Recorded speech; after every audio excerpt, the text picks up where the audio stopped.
तो कैसे है गाइस। स्वागत है अपने चैनल पर। So let's start the story. Kiaan की चालाकी वीडियो। कियान ने सिर हिलाया और बोला, ठीक है, बस 1 साल है आपके पास, मुझे अपनी बहन चाहिए।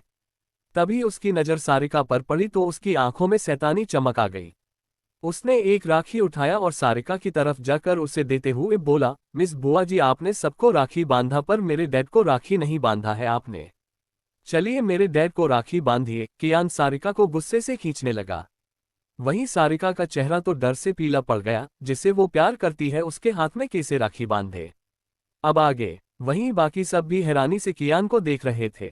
ऐसा लग रहा था जैसे उसने ठान लिया हो, आज वो सारिका की हाथों प्रखर को राखी बंधवा कर ही रहेगा। वहीं प्रखर ने भी कियान को देखा, वो समझ पा रहा था कि उसका बेटा क्या चाहता है। पर सारिका ने कभी उसे राखी नहीं बांधा था। बचपन में वो उससे फ्रेंडशिप करने के लिए कार्ड लेकर आती थी। उसे इस लड़की का भाई बनने का कोई शौक नहीं था। उसे सारिका के लिए कोई फीलिंग्स नहीं था। वो बस उसे अपनी चाची की गोद ली हुई बेटी की तरह ट्रीट करता था। वहीं सारिका डरते हुए कियान के हाथ से अपना हाथ छुड़ाने की कोशिश कर रही थी। वो ये देखकर हैरान थी कि कियान का होल्ड उसके हाथ पर बहुत टाइट था। एक 3 साल के बच्चे के अंदर इतना ताकत कैसे हो सकता है। कियान बेटा, मैं प्रखर जी की बहन नहीं हूं, मैं उन्हें बचपन से दोस्त की तरह मानती हूं। इसलिए मेरा उन्हें राखी बांधना ठीक नहीं रहेगा। प्लीज, तुम तो अच्छे बच्चे हो ना, तो प्लीज जिद मत करो। वो किसी भी कीमत पर प्रखर के हाथ में राखी नहीं बांधने वाली है। उसने सारी ताकत लगाकर कियान से आपने हाथ छुड़ाया और पीछे हट गई। कियान ने गुस्से से सारिका को देखा। इस वक्त उसकी काली आंखें देसे और भी गहरी और खतरनाक लग रही थी। उसकी आंखें देखकर सारिका को ऐसा लगा जैसे कियान अभी उसे मार देगा।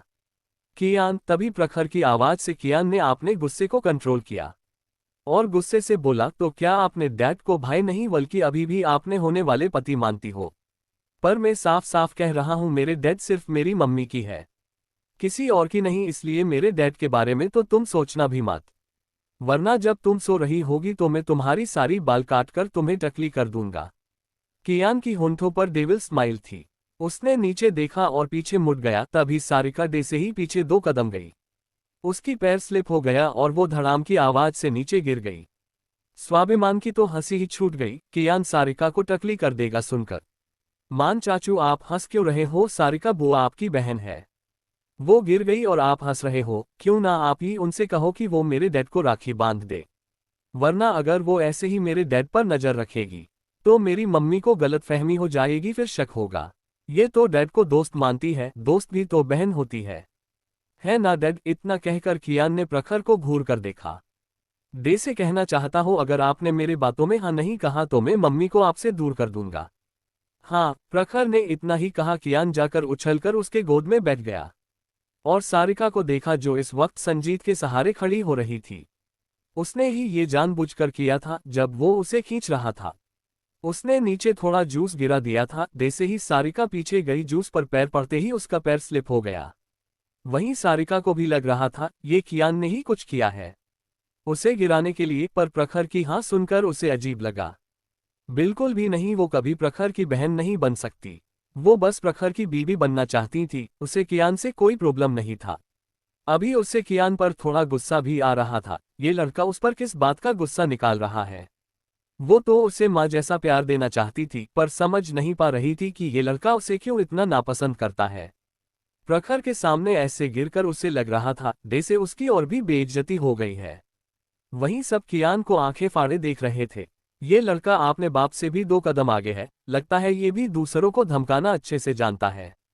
वहीं दूसरी तरफ शेखावत मैंशन में नियति की इतनी सारी गिफ्ट देखकर रूही और नेहा को जलन हो रही थी। रूही तो यही सोच रही थी ये सारा गिफ्ट उसे मिलना चाहिए था। ये तीनों उसकी मोम के भतीजे हैं और बाकी बुआ दादी के पोते। तो फिर सारा गिफ्ट नियति को क्यों मिला, उसे क्यों नहीं। सरिता जी बोली, नियति, क्या तुम अमृत और अर्जित को राखी नहीं बांधोगी।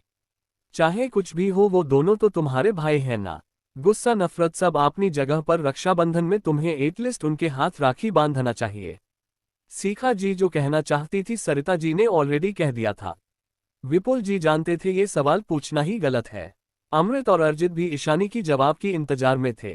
उनकी बात सुनकर जय गुस्सा हो गया। उसकी लिटिल सिस्टर इन दोनों भाई को भला क्यों राखी बांधे। क्या ये लोग हमारी बहन के हाथ से राखी बंधवाना डिजर्व करते हैं? प्रमित ठंडे भाव से बोला। बाकी सबने भी सारिका जीजी को थोड़े नाराजगी से देखा। अगर ये सीखा जी होती तो वो सब अब तक उन्हें सुना चुके होते।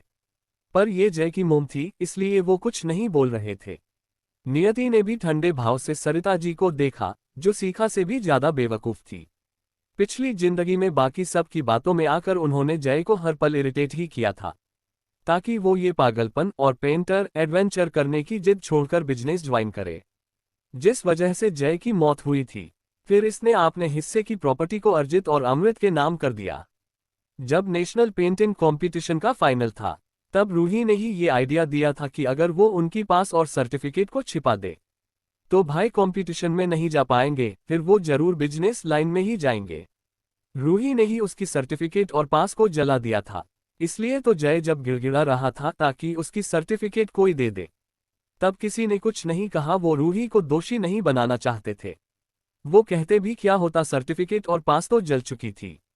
कहने के बाद जय की नफरत ही बढ़ती, इसलिए किसी ने कुछ नहीं कहा, सरिता जी भी नहीं।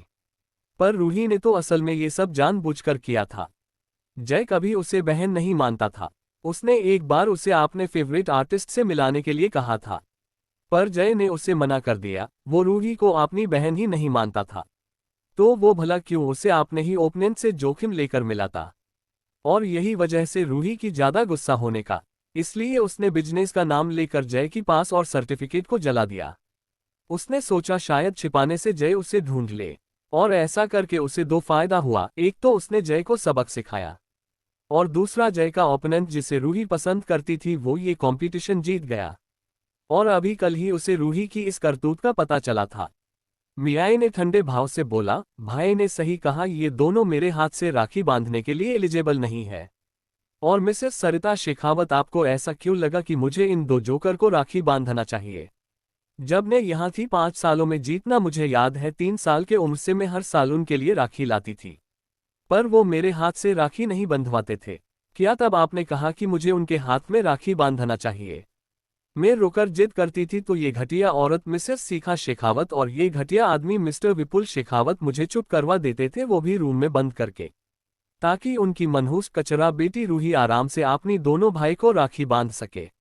और मिस्टर अमृत शेखावत और अर्जित शेखावत मेरे हाथ से राखी ही नहीं बंधवाते थे, ताकि उनकी डस्टबिन से उठाई कचरा बहन कहीं नाराज ना हो जाए।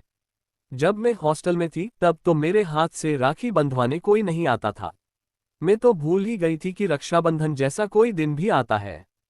तब ये हर साल अपनी प्यारी बहन रूही और नेहा की हाथ से ही तो राखी बंधवाते थे, उन्हें गिफ्ट देते थे। तब क्या आपने कभी इनसे कहा था कि जाकर हॉस्टल में मेरे हाथ में भी राखी बंधवाए? नहीं ना, तो फिर अभी भी आपको चुप ही रहना चाहिए। राखी मैंने 3 साल से बांधा जब प्रमीत भाई, अरहान भाई और अरमान भाई मेरी जिंदगी में आए, और इस साल जय भाई, आकाश भाई और आदित्य भाई। ऐसे भी इन दोनों के हाथ में तो इनकी कचरा बहन ने राखी बांधा ना, तो फिर मैं इन्हें राखी क्यों बंधूं? इस कचरे के साथ में मेरी राखी का अपमान ही होगा। वैसे भी राखी इसलिए एक बहन अपने भाई को बांधती है ताकि उसका भाई जिंदगी भर उसकी सुरक्षा कर सके। और ये दोनों, एक तो मैं इन्हें अपना भाई नहीं मानती हूँ, और दूसरी बात, इन दोनों के हाथ में राखी बांधना राखी का ही अपमान है, क्योंकि ये दोनों मरकर भी मुझे प्रोटेक्ट नहीं कर सकते हैं। नियति की बात सुनकर अमृत और अर्जित की आंखों में आंसू आ गए। नियति ने कुछ गलत नहीं कहा था, उन्होंने कभी नियति को अपनी बहन जैसा ही ट्रीट नहीं किया था, तो उसे प्रोटेक्ट क्या करते? उन्होंने कभी उसे अपने हाथ पर राखी भी नहीं बांधने दिया था। वो हमेशा सिर्फ रूही की फीलिंग्स का ख्याल रखते थे। वो बस यही सोचते थे कि उनकी प्रिंसेस रूही को कोई तकलीफ ना हो। पर उन्होंने नियति के बारे में तो कभी सोचा ही नहीं। उसे कितना बुरा लगता होगा जब उसके दोनों भाई उसे इग्नोर करे, उसकी लाई राखी को अपने हाथ पर ना बंधवाए। उसे कैसा लगता हिला? तब तो वो छोटी थी, उन्हें उसे समझना चाहिए था। अब वो उनसे और भी ज्यादा नफरत करती है। एक वक्त था वो नियति की हाथ से राखी नहीं बंधवाना चाहते थे, और आज जब वो चाहते हैं कि नियति उन्हें राखी बांधे तो नियति उन्हें राखी नहीं बांधना चाहती है। सच कहते हैं लोग, कर्मा एक ना एक दिन लौट कर आता है, और आज वो सब इस कर्मा को भुगत रहे थे। सीखा जी और विपुल जी की आंखों में भी आंसू था। उन्हें अब याद आ रहा था कि सच में वो रक्षाबंधन के दिन निया को रूम में बंद करने की ऑर्डर देते थे, क्योंकि नियति बार बार अमृत और अर्जित के हाथ में राखी बांधने की जिद करती थी और इसी वजह से रूही रोती थी। उसे लगता था नियति उसे दोनों भाई को उससे छीन लेना चाहती है, इसलिए उसे देखकर नियति भी उनके हाथ में राखी बांधना चाहती है। विपुल जी नहीं जानते थे कि बाद में नियति उन्हें राखी बांधती है या नहीं। सीखा जी को वो नहीं रोकते थे, उन बस इतना लगता था शायद रूही की राखी बांधने के बाद और रूम में जाने के बाद नियति अमृत और अर्जित के हाथ में राखी बांधती होगी। फिर बाद में नियति की हॉस्टल जाने के बाद उन्होंने इस बारे में सोचा ही नहीं। किसी को याद ही नहीं रहा कि नियति भी इस घर की बेटी है, अमृत और अर्जित की बहन है, उसे भी उन्हें राखी बांधने का हक है। वहीं रूही गुस्से से तमतमा रही थी। डे से ही सब कुछ थोड़ा ठीक होता था। ये नियति कुछ ना कुछ पास्ट की बातें कहती थी, जिस वजह से सबका माइंड चेंज हो जाता था। वहीं नियति ने उन्हें देखा और मन ही मन हंसी। तुम लोगों को मैं अंदर से इतना तोड़ दूंगी कि तुम सब खुद को भी संभाल नहीं पाओगे। अपनी प्यारी बहन को संभालने की तो दूर की बात, क्योंकि अभी तो बस शुरुआत है, आगे आगे रूही के साथ और भी बहुत कुछ होगा जिसे शायद तुम लोग बर्दाश्त भी ना कर पाओ। डे से इस लड़की ने नियति को तड़पाया, उससे भी ज्यादा इसे तड़पना होगा। फिर सरिता जी को देखकर गुस्से से डेविल स्माइल करके मन ही मन बोली, मिसेस सरिता शेखावत, मैंने सोचा था ये मैं बाद में जय भाई को दूंगा, पर अब लगता है मुझे उन्हें ये सरप्राइज दे देना चाहिए ताकि आपकी और रूही की वजह से आगे उनकी जिंदगी और बर्बाद ना हो। नियति ने आपने फोन से जय को एक वीडियो और प्रूफ भेजा और बोली, भाई आपने मुझे 2 बेस्ट गिफ्ट दिया, इसलिए मैंने भी आपको कुछ सच्चाई गिफ्ट किया है। उसकी बात सुनकर जय ने आपने फोन देखा, मैसेज आया था। जय ने वीडियो देखा, आकाश और आदित्य भी उसके पास ही बैठे थे। वो भी वीडियो जय के साथ देख रहे थे। उस वीडियो को देखकर जय का हाथ गुस्से से कांप रहा था। आगे क्या होगा जानने के लिए जुड़े रहिए मेरे साथ। रूही ने जलाया था सर्टिफिकेट जेललेस प्रखर, ताकि आपकी और रूही की वजह से आगे उनकी जिंदगी और बर्बाद ना हो। नियति ने आपने फोन से जय को एक वीडियो और प्रूफ भेजा और बोली, भाई आपने मुझे 2 बेस्ट गिफ्ट दिया, इसलिए मैंने भी आपको कुछ सच्चाई गिफ्ट किया है। उसकी बात सुनकर जय ने आपने फोन देखा, मैसेज आया था। जय ने वीडियो देखा, आकाश और आदित्य भी उसके पास ही बैठे थे। वो भी वीडियो जय के साथ देख रहे थे। उस वीडियो को देखकर जय का हाथ गुस्से से कांप रहा था। अब आगे उस वीडियो में साफ दिखाई दे रहा था रूही ने उसकी मोम को उसकी सर्टिफिकेट को जलाने का आइडिया दिया ताकि वो कभी अपना पास और सर्टिफिकेट को ढूंढ ही ना पाए। फिर रूही ने ही उसके सर्टिफिकेट और पास को जला दिया। वहां उसके डेड को छोड़कर बाकी सब खड़े थे, पर रूही को किसी ने भी नहीं रोका। डे से उन सब के लिए उसका सर्टिफिकेट, उसका सपना सब बेकार हो। आकाश और आदित्य के साथ अब भारद्वाज फैमिली के तीनों भाई और दादाजी और दादी माँ ने भी उस वीडियो को देखा। बाकी सबने भी देख लिया वीडियो को। जब जय ने फोन को टेबल पर पटक दिया, जय की आंखें गुस्से से लाल हो चुकी थी। वो रूही को गुस्से से घूर रहा था, मतलब इस लड़की ने ही उसकी सर्टिफिकेट को जलाया था और बाकी सब भी उसका साथ दे रहे थे। उसे सबसे नफरत हो रही थी। वो सर्टिफिकेट और पास सिर्फ एक कागज का टुकड़ा नहीं था, वो उसका पैशन, उसका सपना था, एक बेहतरीन पेंटर के नाम से दुनिया के सामने आने का। पर इन सब ने उसकी इतनी मेहनत को कितनी आसानी से तोड़ दिया। और जब उसने पूछा, गिड़गिड़ाया कैसे, ये लोग रूही को बचाने के लिए कुछ नहीं बोले। वहीं रूही तो डर के मारे चुप थी। इतने सालों का वीडियो अब कहां से आ गया? तब तो नियति भी घर पर नहीं थी, ये तो 4 साल पहले की वीडियो था। नियति के पास कहां से आया? वहीं सरिता जी भी डर रही थी। जिस बात का उन्हें डर था, लगता है वही हो रहा है। तो तुमने ही मेरे सर्टिफिकेट को जला दिया था और इस बारे में यहां बैठे आप सबको भी पता था। जय गुस्से से बोला। आकाश और आदित्य भी उसका हालत समझ पा रहे थे। पेंटिंग के लिए जय की जुनून को वो बहुत अच्छी तरह से जानते थे। वो कंपटीशन में नहीं गया और ना ही उसने कुछ एक्सप्लेन किया, इसलिए उस वक्त सब उसे चिढ़ा रहे थे कि वो डरकर कंपटीशन में नहीं गया। फिर जिसने कंपटीशन जीता था उसे जय से नफरत थी। अगर जय कंपटीशन में जाता तो वो ओपोनेंट पक्का हार जाता, इसलिए जय नहीं आया ये देखकर वो खुश था और उसने अपने फैंस को भड़काया, जिस वजह से सब जय को बायकॉट करने के लिए डिमांड करने लगे और जय को बैन कर दिया गया था किसी भी कंपटीशन में पार्टिसिपेट करने से। और उस दिन से जय टूट चुका था और उसने उस दिन से पेंटिंग ब्रश, कैनवास, पेपर कुछ भी हाथ नहीं लगाया था। जय को तो पहले ही डाउट था कि ये सब इन लोगों में से ही किसी ने किया होगा और आज पता भी चल गया। आदित्य भी गुस्से से बोला, रूही क्या तुम्हें पता है तुमने क्या किया? और आप सब कैसे लोग हैं, आप सब उस कंपटीशन में नहीं जा पाया तो जय को बैन कर दिया जाएगा। उसके बारे में कैसी कैसी बात होगी, क्या ये आपको नहीं पता था? तुम घटिया लड़की रूही, तुम सच में एक जहरीली लड़की हो, जय गुस्से में चिल्लाया। तुमने ऐसा इसलिए किया ना क्योंकि मैंने आपने उस ओपोनेंट से तुम्हें नहीं मिलवाया। वो कंपटीशन सिर्फ एक पेंटिंग प्रदर्शनी नहीं था, वो मेरे लिए पैशन और फ्यूचर था। और तुम सब ने मिलकर उसे बर्बाद कर दिया। तुम जैसा सोच रहे हो ऐसा नहीं है, सरिता जी बोलने लगी। तो जय ने गुस्से से उन्हें घूरा और बोला, मुझे हमेशा लगता था आप थोड़ी सेंसिबल तो हो सकती हो, पर नहीं, आप तो मेरे लिए माँ भी नहीं हो। आपने भी इस लड़की का साथ दिया। मुझे पता था, मुझे पहले से ही पता था, आपको तो सिर्फ ये मनहूस कचरा ही दिखाई देती है ना। अब तो मुझे सच में डाउट हो रहा है, क्या आप सच में मेरी मॉम हो? मुझे आपसे नफरत हो रही है। कोई माँ आपने बच्चों का बुरा कैसे सोच सकती है? आप दोनों ही एक जैसी हो। आप दोनों ही माँ कहलाए के लायक नहीं हो। इन्होंने मेरी बहन को तरसाया। मेरी बहन को कभी प्यार नहीं दिया और आपने मुझे कभी प्यार नहीं दिया। उसकी बात सुनकर सीखा जी और सरिता जी दोनों का सिर नीचे झुक गया। तुम बदमाश मनहूस लड़की, तुम मर क्यों नहीं जाती? ये सब तुम्हारी वजह से ही हो रहा है, इसलिए मैं शुरू से तुमसे दूर रहता था। जय की आंखों में गुस्से की आंसू आ गई थी। उसे आज सबसे ज्यादा अपनी मोम और रूही पर गुस्सा आ रहा था। ये लड़की तो है ही ड्रामा करने वाली, पर आप सबने भी इसका साथ दिया। मेरी सपने को बर्बाद करने में आप सबने इस लड़की का साथ दिया। अच्छा हुआ मेरी बहन आप जैसे लोगों के बीच बड़ी नहीं हुई, वरना पता नहीं आप सब उसके साथ क्या करते। आज जय को फिर से याद आ रहा था जब उसने इन सब के सामने घुटनों के बल बैठकर गिड़गिड़ाया था ताकि ये उसकी सर्टिफिकेट दे दे।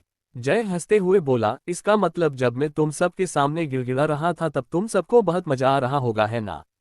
जब मैं तुम सब के सामने घुटनों पर बैठकर अपनी सर्टिफिकेट देने को कह रहा था तब तुम सब एंजॉय कर रहे हैं थे, है ना? क्योंकि सर्टिफिकेट और पास तो रूही ने पहले ही जला दिया था।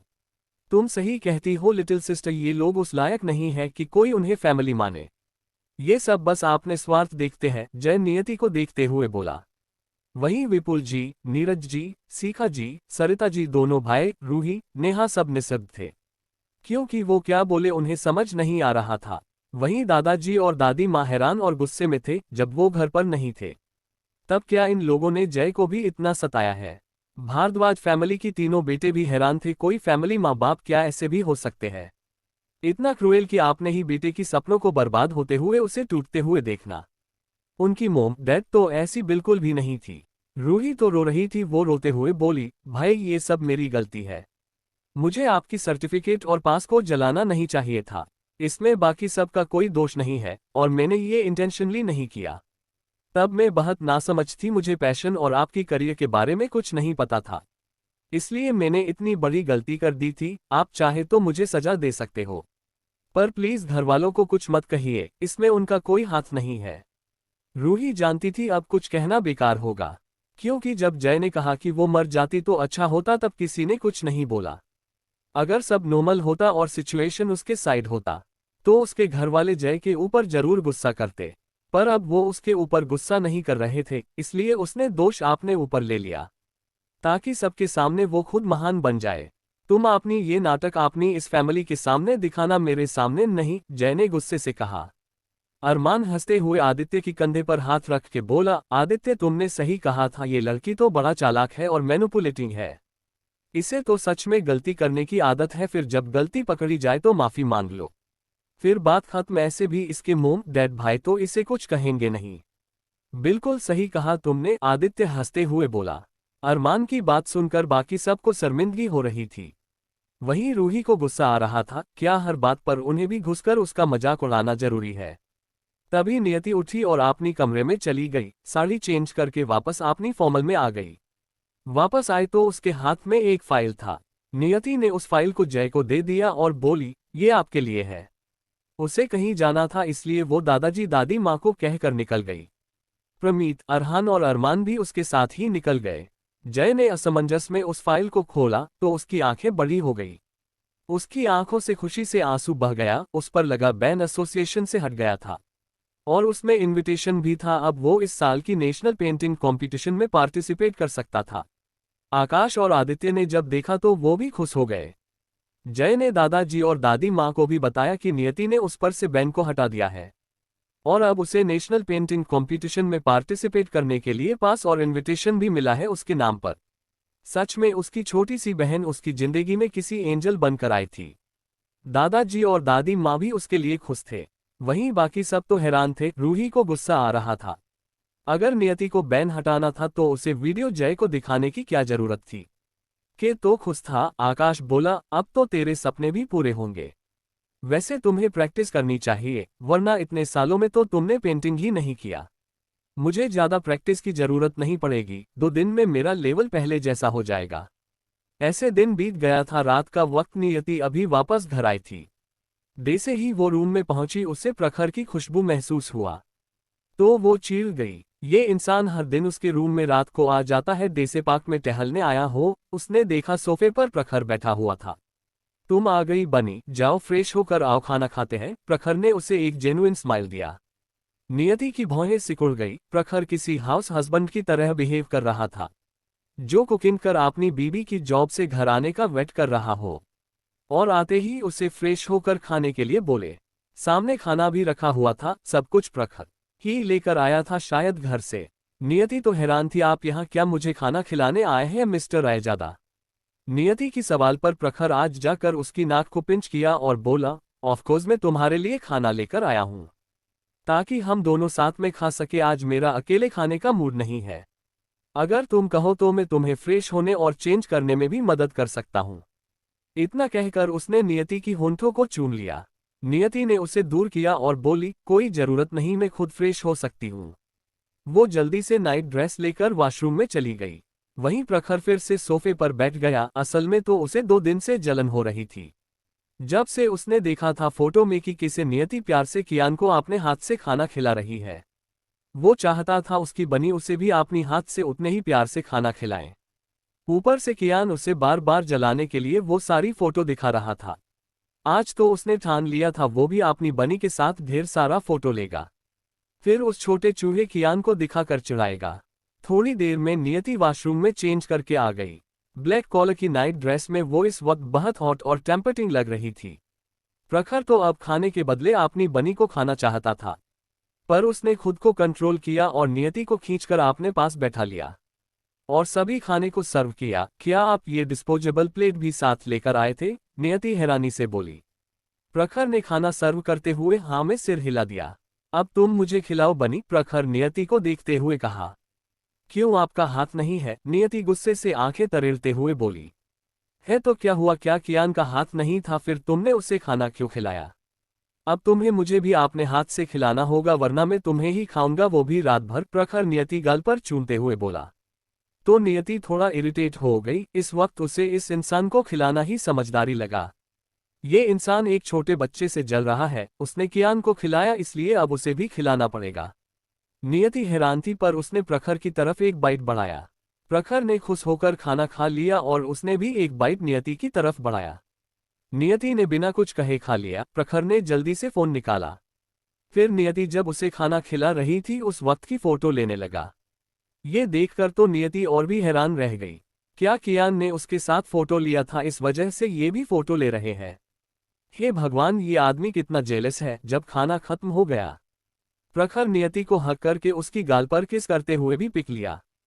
फिर आपने फोन पर सभी पिक्स को देखकर वो पूरी तरह से संतुष्ट हो गया।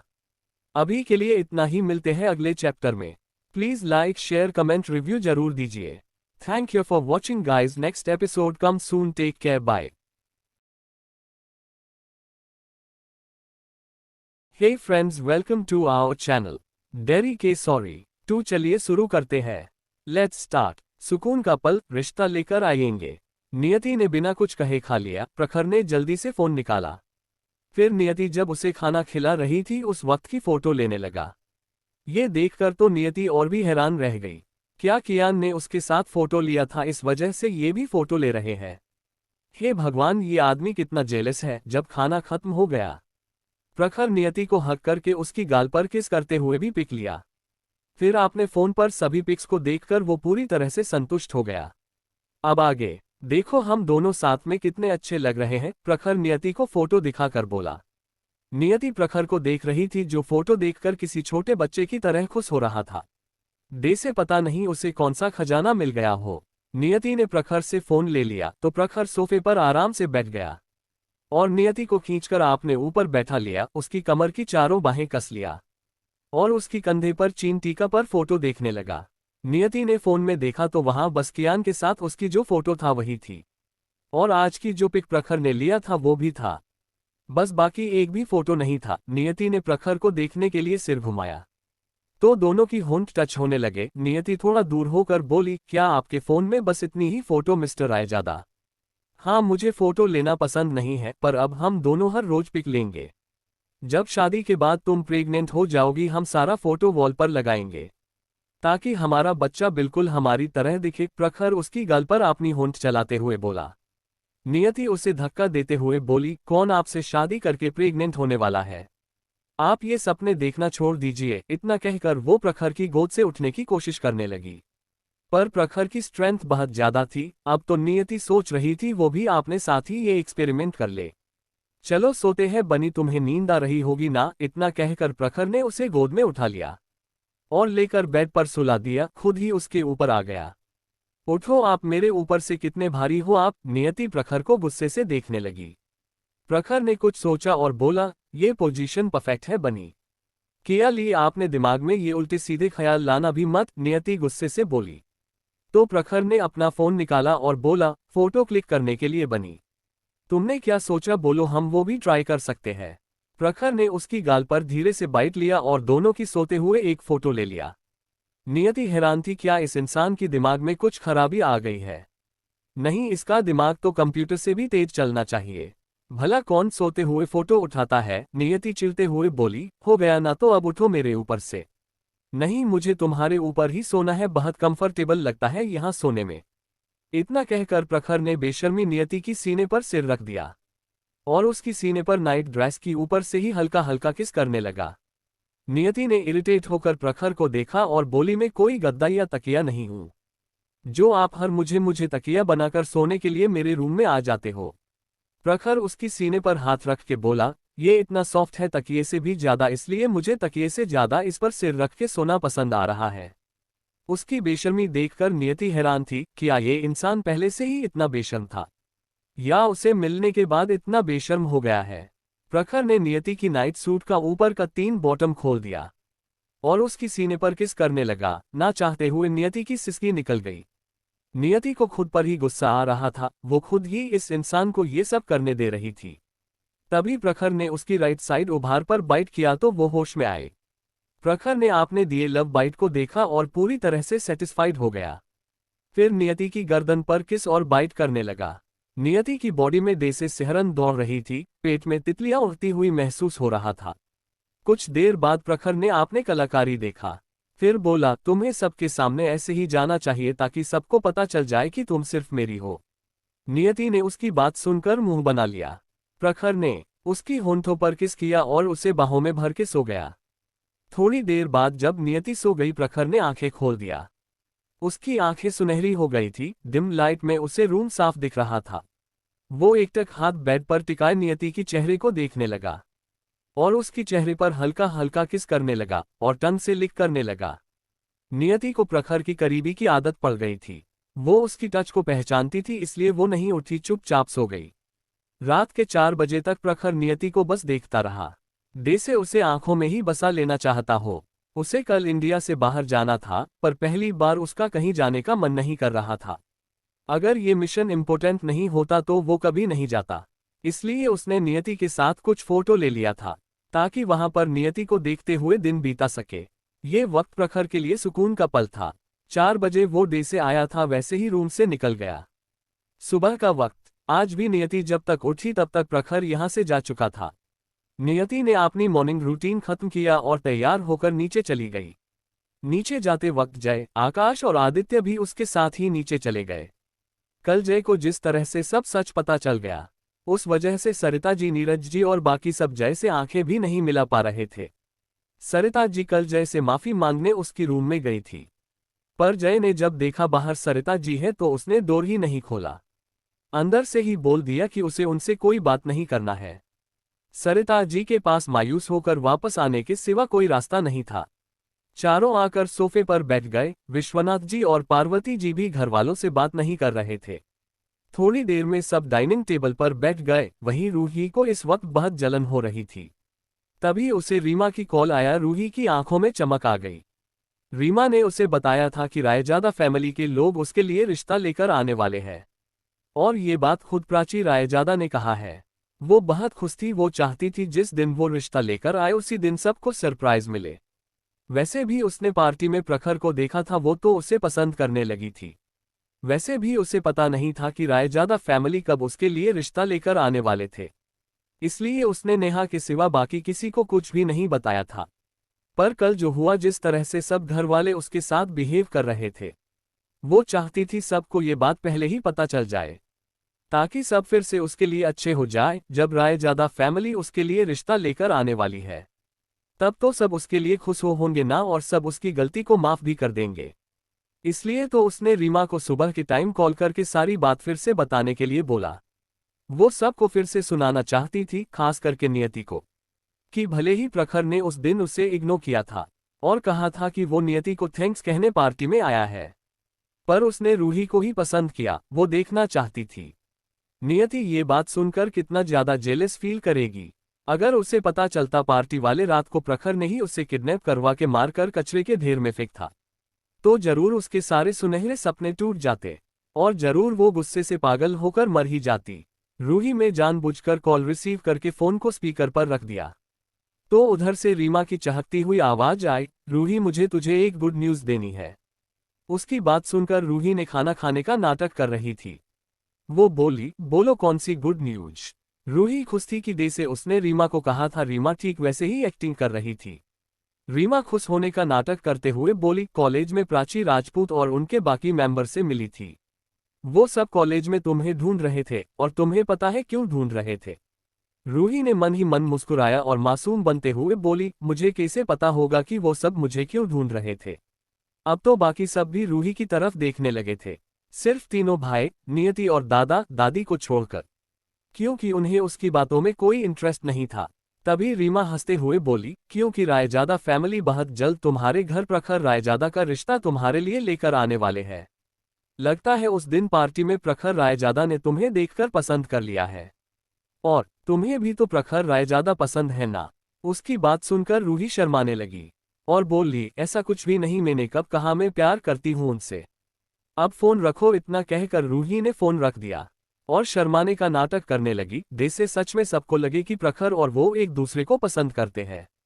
वहीं बाकी सब तो हैरान हो गए, क्या सच में प्रखर रायजादा रूही को पसंद करता है। रायजादा फैमिली तो दुनिया की सबसे बड़ी बिजनेस फैमिली थी, वो इस वक्त टॉप पर थे। अगर वो लोग सच में रूही के लिए रिश्ता लेकर आ रहे हैं, ये तो अच्छी बात है। रूही ने तिरछी नजरों से नियति को देखा, जो बिना किसी भाव के खा रही थी, जैसे उसे उसकी बातों से कोई मतलब ही नहीं हो। ये देखकर रूही चिढ़ गई और मन ही मन बोली, जरूर ये दिखावा कर रही है, इसे जरूर जलन हो रहा होगा, बट शो नहीं कर रही है। आखिरकार मिस्टर प्रखर रायजादा ने इसे नहीं मुझे चूज किया है। नेहा खुशी से बोली, रूही तुम हो ही इतनी अच्छी और खूबसूरत, तुम्हें तो कोई भी पसंद करेगा। बड़े खानदान के लोगों को ऐसी ही प्यारी और सिंपल लड़कियां ज्यादा पसंद आती है। तभी जय हंसते हुए बोला, प्यारी और सिंपल, वो भी ये घटिया लड़की। जरूर उस फैमिली की किस्मत ही खराब है। तुम तो उनकी फैमिली को ही बर्बाद कर दोगी, जो वो इस जैसी नागिन को बहू बनाना चाहते हैं। और मुझे तो बिल्कुल नहीं लगा कि प्रखर रायजादा जैसा इंसान इस लड़की की तरफ देखेगा भी। जरूर ये तुम्हारी रीमा ही झूठ बोल रही होगी। जय की बात सुनकर आदित्य बोला, बिल्कुल तुमने सही कहा। उस दिन हम भी तो थे, प्रखर ने तो इस लड़की की तरफ एक नजर देखा तक नहीं था। वो तो कह रहा था रूही की फेस किसी सुअर की तरह लग रहा है। आदित्य हंसने लगा। उसने आकाश और जय भी जानते थे कि आदित्य ने झूठ बोला है, पर अगर प्रखर सुन लेता तो जरूर उसे शाबाशी देता। आदित्य की बात सुनकर रूही का चेहरा पीला पड़ गया। शर्म की जगह अब उसकी आंखों में आंसू आ गया था। बेटा, ऐसे किसी की फीलिंग्स का मजाक नहीं उड़ाना चाहिए, शिखा जी बोली। तो जय बोला, हाँ क्यों नहीं, आपकी प्यारी बेटी रूही के पास ही तो सिर्फ फीलिंग्स है, और बाकी सबके अंदर तो जहर ही भरा हुआ है। आपकी रूही ने और आपने ही ठेका ले रखा है बाकी सबकी फीलिंग्स का मजाक उड़ाने का। किसी की सर्टिफिकेट जला दो, किसी को मारकर घर से ही बाहर कर दो। उसकी बात सुनकर शिखा जी चुप हो गई। विपुल जी भी कुछ नहीं बोले। आजकल वो चुप चुप सी रहने लगे थे। रूही के लिए अब उनका प्यार कम हो गया था। वहीं नियति भले ही वो बाहर से शांत थी, पर उसके शांति के पीछे तूफान था। वो समझ नहीं पा रही थी ये क्या हो रहा है, सब कुछ पिछली जिंदगी की तरह क्यों है। प्रखर तो उससे प्यार करता है ना, तो कहां पर गलत हो रहा है। ये सब गलतफहमी ही हो, वरना वो प्रखर को छोड़ने नहीं वाली थी। ये इंसान सोने मेरे पास आता है और शादी किसी और के साथ करना चाहता है। उसने अभी तक उसकी बुरी साइड देखा ही नहीं है। जय, आकाश और आदित्य भी वही सोच रहे थे। उस दिन तो कियान नियति को मम्मी बना रहा था और प्रखर भी कह रहा था वो नियति से शादी करना चाहता है। तो ऐसा कैसे हो सकता है कि वो सब झूठ हो। नहीं, ये रूही ही झूठ बोल रही है। उन्हें रूही पर भरोसा नहीं था। ब्रेकफास्ट करने के बाद वो वहां से ऑफिस के लिए निकल गई। रूही ने जैसा सोचा था वैसा कुछ नहीं हुआ। सबकी एक्साइटमेंट खत्म हो गई थी और उसके दोनों भाई और मोम डैड बस उससे सवाल ही पूछ रहे थे कि उसे कोई गलतफहमी तो नहीं हुई है। अभी के लिए इतना ही, मिलते हैं अगले चैप्टर में। Please like, share, comment, review जरूर दीजिए। आगे क्या होगा जानने के लिए जुड़े रहिए मेरे साथ। ये अपॉर्चुनिटी मुझे मेरी बहन ने दिया है। उस दिन तो कियान नियति को मम्मी बना रहा था और प्रखर भी कह रहा था वो नियति से शादी करना चाहता है। तो ऐसा कैसे हो सकता है कि वो सब झूठ हो। नहीं, ये रूही ही झूठ बोल रही है। उन्हें रूही पर भरोसा नहीं था। ब्रेकफास्ट करने के बाद वो वहां से ऑफिस के लिए निकल गई। रूही ने जैसा सोचा था वैसा कुछ नहीं हुआ। सबकी एक्साइटमेंट खत्म हो गई थी और उसके दोनों भाई और मोम डैड बस उससे सवाल ही पूछ रहे थे कि उसे कोई गलतफहमी तो नहीं हुई है। अब आगे उन्हें भी जय की बातें सच लग रही थी। भला प्रखर रूही को क्यों पसंद करेगा। जब रूही घुटनों के बल बैठकर गिड़गिड़ा रही थी तब भी तो प्रखर रायजादा वहीं था और बिना भाव के सब कुछ देख रहा था। अगर वो थोड़ा भी रूही को पसंद करता तो कुछ क्यों नहीं कहता। और रूही जब उससे मिलने आई थी उसने तो सबके सामने रूही की बेइज्जती भी कर दिया था। विपुल जी सख्ती से बोले, जब तक कंफर्म ना हो तब तक ऐसी बातें मत बोलो रूही। अगर सच में प्रखर रायजादा तुम्हें पसंद करता है तो हम इस बारे में बाद में बात करेंगे जब उनके घरवाले रिश्ता लेकर आएंगे। अगर तुम भी प्रखर रायजादा को पसंद करती हो और ये सच हुआ तो हमें भी इस रिश्ते से कोई प्रॉब्लम नहीं है। आपने डैड की बात सुनकर रूही ने हाँ में सिर हिला दिया। गुस्से से उसकी मुठ्ठियां कड़ी हुई थी, उसकी नाखून उसकी हथेली में घुस रही थी। उसे जय और आदित्य पर गुस्सा आ रहा था। उसने सोचा था ये जानकर कि रायजादा फैमिली के लोग उसके लिए रिश्ता लेकर आ रहे हैं, घर वाले सब खुश हो जाएंगे, पर जय और आदित्य की वजह से उसका मजाक बनकर रह गया और ये बात उससे सहन नहीं हो रही थी। वो वहां से उठकर अपनी रूम की तरफ जाने लगी। तभी जय बोला, अरे तुम कहाँ जा रही हो, अब तक 15 दिन खत्म नहीं हुआ है ना। क्या तुम्हें इस वक्त गार्डन में माली का काम नहीं करना चाहिए। तुम कहाँ जा रही हो। जय की बात सुनकर रूही जाते जाते रुक गई। उसे बहुत गुस्सा आ रहा था। उसे समझ आ रहा था जय उससे फिर से कैसे बदला ले रहा है। पहले ही जय उसे कुछ खास पसंद नहीं करता था, पर अब जब उसे पता चल गया था कि उसने ही उसके सर्टिफिकेट को जलाया था, अब तो वो और भी उससे नफरत करता होगा। वो जानती थी जय अब घर पर उसे हमेशा परेशान करेगा।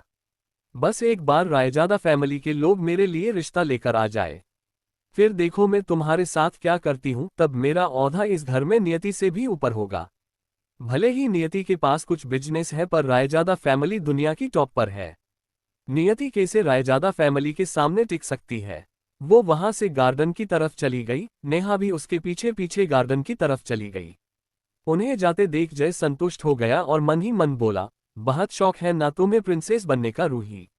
अगर मैंने तुम्हें इस घर की नौकरानी ना बना दिया तो मेरा नाम भी जय नहीं है। तभी सीखा जी हिम्मत करके बोली, जय बेटा मुझे पता है तुम हम सब पर गुस्सा हो, पर क्या तुम हमें माफ कर सकते हो, एक चांस दे सकते हो। रूही और हम सब ने भी बहुत बड़ी गलती किया है। रूही और हम लोगों की वजह से तुम अपने सपने को पूरा नहीं कर पाए, पर अब तो तुम अपने सपनों को पूरा कर सकते हो। हम सब तुम्हारी कंपटीशन देखने और तुम्हें सपोर्ट करने आएंगे। सरिता जी भी बोली, हाँ बेटा प्लीज हमें माफ कर दो, ये सब जो भी हुआ बहुत गलत था। हमें बाद में बहुत पछतावा हुआ, पर सर्टिफिकेट जल चुका था। जब तुम सर्टिफिकेट मांग रहे थे हम जरूर वापस कर देते अगर होता तो। इस बार ऐसा कुछ नहीं होगा, मैं तुम्हें प्रॉमिस करती हूँ। हम सब सच दिल से तुम्हें चीयर अप करने आएंगे। सरिता जी की बात सुनकर जय हंसने लगा और बोला, आप किसी और को ये सुनाए, अब भी आपको सच में आपकी गलती नजर नहीं आ रही है। मुझे अच्छे से पता है रूही ने ये जानबूझकर किया था। ताकि मैं कंपटीशन में ना जा सकूं, और आप सब दोषी है। आप सब उसके साथ थे, और मेरे ऊपर से बैन मेरी बहन ने हटवाया है। अगर आपको इतना ही पछतावा होता तो आप खुद बैन हटवाने की कोशिश करते।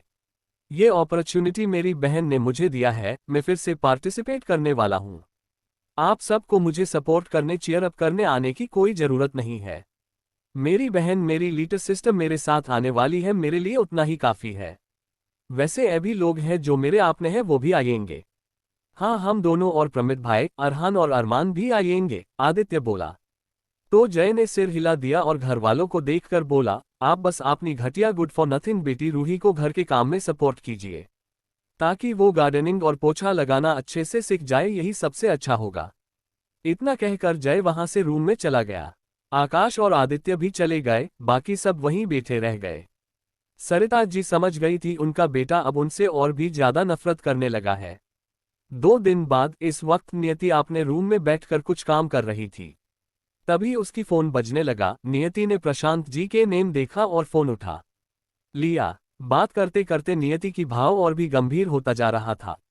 प्रशांत जी की गहरी निराश से भरा आवाज आई, मैंने उससे कहा था कि उसे जाने की कोई जरूरत नहीं है। मैं तुम्हें भेजना चाहता था बच्ची, मुझे पता था तुम आराम में इस सिचुएशन को हैंडल कर सकती हो, पर वो नहीं चाहता था कि तुम ब्रिटेन जाओ और तुम्हारे दुश्मन तुम्हारे पीछे पड़ जाए। लास्ट मोमेंट पर उसने खुद ही मेरे टीम के साथ जाना डिसाइड किया। वो किंग और उसके भाई के साथ बात करके नेगोशिएट करना चाहता था। जगमोहन चाहता था जब तक इंडियन सिटीजन वहां से निकल ना जाए तब तक वो वार को 1-2 दिन के लिए रोक कर रखे। पर जब वो जाने वाले थे, पता नहीं किसने अटैक कर दिया। हो सकता है वो वहां के हमारे छुपे हुए दुश्मन हो जिन्हें हमने मार दिया था, या फिर वो लोग किंग के छोटे भाई की तरफ से भी हो सकते हैं। वो चाहते थे इंडियन गवर्नमेंट गद्दी जीतने में उनकी मदद करे, पर हमारी तरफ से उन्हें मना कर दिया गया था, हम सत्ता में शामिल नहीं होंगे। शायद वो लोग इस वक्त जो उथल पुथल चल रहा है, इसे बीच में रख के हमसे बदला लेने की कोशिश कर रहे हैं। इसलिए जगमोहन और हमारा सबसे काबिल कमांडर पहली बार घायल हुआ है। कौन चीफ कमांडर हिडन ड्रैगन, जिनकी आप हमेशा तारीफ करते नहीं थकते हैं? नियति ने मजाक में पूछा। तो प्रशांत जी स्माइल करके बोले, और कौन? वो तो मेरे लिए मेरा गर्व है। हिडन ड्रैगन नाम तो उसे टीम मेंबर ने दे दिया है, क्योंकि उसका असली नाम मेरे सिवा किसी को भी नहीं पता है। वो हमारी टीम की रीढ़ है। हाँ मुझे पता है, नियति बोली। उसे पता था हिडन ड्रैगन बहुत पावरफुल है, शायद उसके जितना ही। वो कब कहाँ कैसे वार करता है दुश्मन को पता भी नहीं चलता है, और दुश्मन मर जाता है उस इंसान ने भी उसकी ही तरह। आज तक जितने भी मिशन लिया है, कोई भी मिशन फेल नहीं हुआ है। आज शायद पहली बार हिडन ड्रैगन घायल हुआ है। हाँ, पर वो जगमोहन और बाकी टीम मेंबर को बचाते हुए घायल हुआ है बच्ची, वरना किसी की इतनी औकात नहीं है जो वो मेरे उस ड्रैगन को छू भी सके। इसलिए तो मैं हमेशा चाहता था कि तुम उससे शादी कर लो। बस कीजिए छोटे दादाजी, मुझे पता है आप बस दादाजी को जलाना चाहते हो। फिर वो गंभीर होकर बोली, मैं ब्रिटेन जा रही हूँ। जगमोहन जाते वक्त कहकर गया था, कुछ भी हो जाए मैं तुम्हें वहां ना भेजूं।